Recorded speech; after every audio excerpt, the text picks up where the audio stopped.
Hello दोस्तों कल आपने जेके एसएसबी का रिज़ल्ट देखा क्लास फोर्थ की पोस्ट्स के लिए। और यहाँ पर किसका क्या स्कोर रहा वो भी आपने देखा। क्या टॉप स्कोर रहा इस लिस्ट में वो भी आपने देखा, और लो स्कोर क्या रहा वो भी आपने देखा। अब बात यहाँ पर अगर हम करेंगे कट ऑफ की, तो यहाँ पर कट ऑफ क्या रहेगा। देखिए यूटी के लिए अलग कट निकलेगा, उसके बाद डिविजनल कश्मीर के लिए अलग, और डिवीज़न जम्मू के लिए अलग, और उसके बाद डिस्ट्रिक्ट के लिए अलग कट ऑफ निकलेगा। लेकिन यहाँ पर अभी कट ऑफ जो हैं हम वो क्या एक्सपेक्ट कर सकते हैं। देखिए अगर अभी आप कट ऑफ निकालोगे तो यहाँ पर वो आप मेरे ख्याल से गलती कर रहे हो। क्यों? क्योंकि ये जो लिस्ट निकला है इसमें ग्रेजुएट्स भी एलिजिबल हैं, यानी ये ग्रेजुएट्स का भी लिस्ट निकला है। मैं ऐसा कह सकता हूँ कि इसमें ग्रेजुएट्स इंक्लूडेड हैं। तो यहाँ पर चूँकि जेके एसएसबी ने ये कहा कि ग्रेजुएट जो हैं वो एलिजिबल नहीं है, जो खालिद जहांगीर साहब का जो इंटरव्यू आया था उससे हमें साफ साफ नज़र ये आ रहा था कि ग्रेजुएट जो हैं वो एलिजिबल नहीं हैं इन पोस्ट्स के लिए। लेकिन ये जो आप स्कोर देख रहे हैं अभी, आप जो यहाँ पर जो भी चाहे आप हाई स्कोर देखें या लो स्कोर आप देख रहे हैं, इसमें ग्रेजुएट्स का भी स्कोर अभी इंक्लूडेड है। अब इस टाइम पे ये कहना कि जो कट ऑफ रहेगा वो क्या रहेगा, फ़िलहाल वो ठीक नहीं रहेगा जब तक कि इस लिस्ट में से जो ग्रेजुएट्स हैं वो रिमूव नहीं किए जाएंगे। ठीक है, क्योंकि फ़िलहाल जो स्कोर है अभी पता ही नहीं किसको कि कौन सा इस लिस्ट में ग्रेजुएट है और कौन सा 12th है। ये तो वही जानते होंगे फ़िलहाल जो अपना अपना स्कोर देख रहे हैं। अभी जेके एसएसबी को भी नहीं पता होगा कि इनमें से कौन सा 12th है और कौन सा इसमें ग्रेजुएट है या इससे भी हायर क्वालिफ़िकेशन का, क्योंकि सिर्फ ग्रेजुएट ही नहीं बल्कि मास्टर्स भी और इनफैक्ट पीएचडी वालों ने भी इस ये जो पोस्ट्स हैं इनमें एग्ज़ाम दिया है।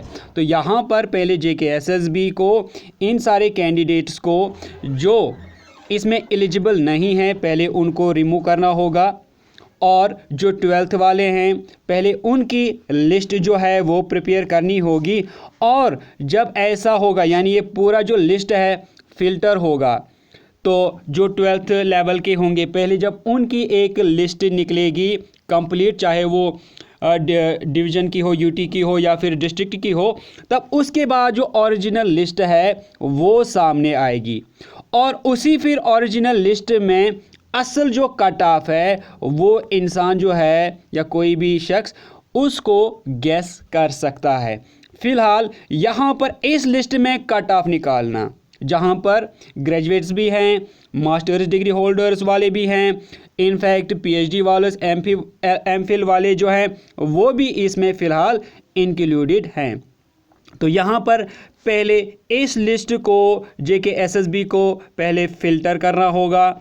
तो सारे जो क्लास 12th पास हैं यानी जिनकी क्वालिफ़िकेशन सिर्फ 10+2 है उन्हीं की अलग से लिस्ट निकालनी होगी।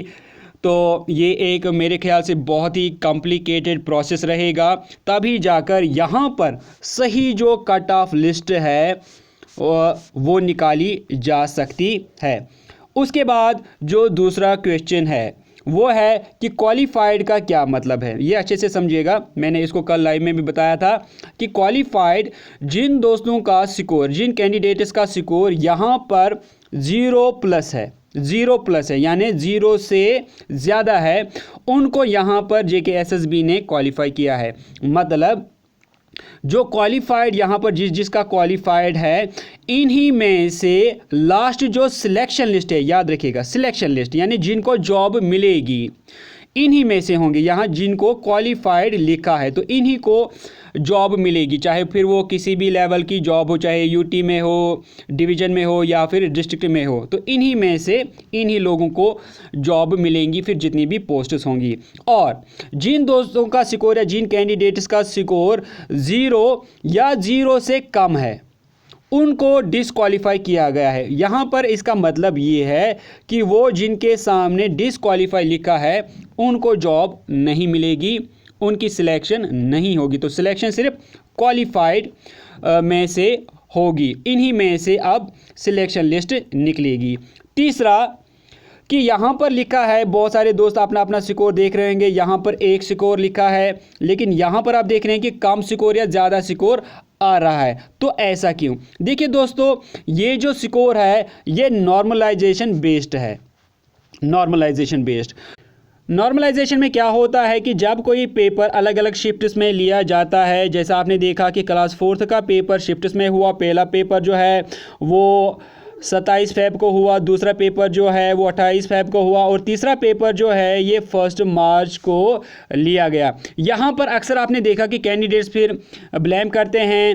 पहला वाला कहता है कि दूसरा वाला जो था ये इजी था और तीसरा वाला भी इजी था। दूसरा वाला कहता है कि पहला वाला इजी था और तीसरा वाला भी इजी था।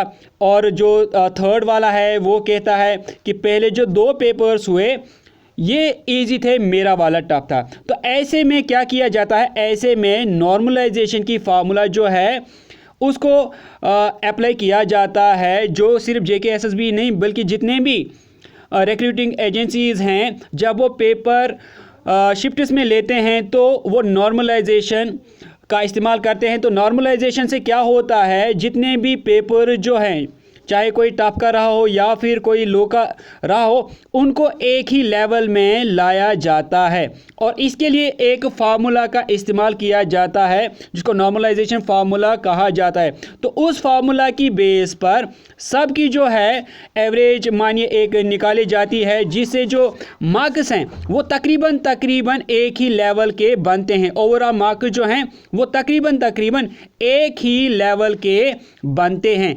और यहाँ पर नॉर्मलाइजेशन में इसीलिए आप देख रहे हैं कि किसी का स्कोर यहाँ पर कुछ है और यहाँ पर लास्ट में कुछ यहाँ पर आपको दिख रहा है, चाहे कम दिख रहा है या ज़्यादा दिख रहा है। तो ये इसी नॉर्मलाइजेशन की वजह से है।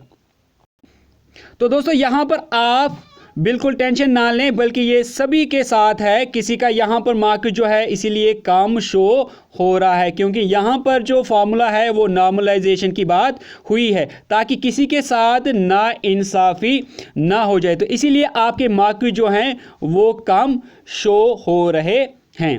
तो लास्ट में तो दोस्तों उम्मीद करता हूँ कि आपके जो डाउट्स हैं इस लिस्ट से मुतालिक वो क्लियर हुए होंगे। अगर आपको कोई भी डाउट अभी भी लगता है तो आप नीचे कमेंट सेक्शन में ज़रूर लिखें, मैं कोशिश करूंगा आपको रिप्लाई करने की। यहाँ पर फिर से मैं कहूँ कि कट ऑफ जो है अभी कहना मेरे ख्याल से ठीक नहीं होगा, चाहे वो कट ऑफ यूटी का हो, क्योंकि यूटी में भी ग्रेजुएट्स हैं, मास्टर्स डिग्री वाले हैं, एमफिल वाले हैं या फिर पीएचडी वाले हैं। इसी तरह आपके डिस्ट्रिक्ट में भी होंगे, ग्रेजुएट भी होंगे और मास्टर्स या जितने भी हायर और क्वालिफ़िकेशन रखने वाले लड़के हैं उन्होंने भी इसमें पार्टिसिपेट किया है, एग्ज़ाम दिया है। तो पहले जब वो इस लिस्ट से रिमूव होंगे तभी आप सही से कट ऑफ बता सकते हैं, क्योंकि इस लिस्ट में अभी ये हमें नहीं पता कि इनमें से कौन सा ग्रेजुएट है, कौन सा 10+2 है, कौन सा मास्टर्स डिग्री वाला है।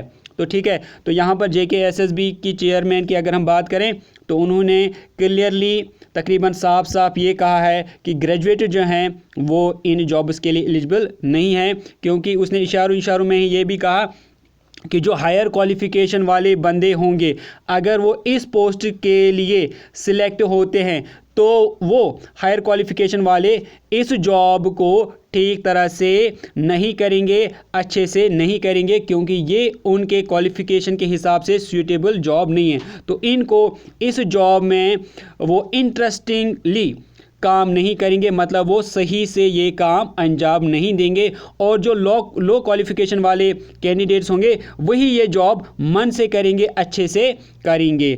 तो फ़िलहाल हमें थोड़ा सा वेट करना होगा।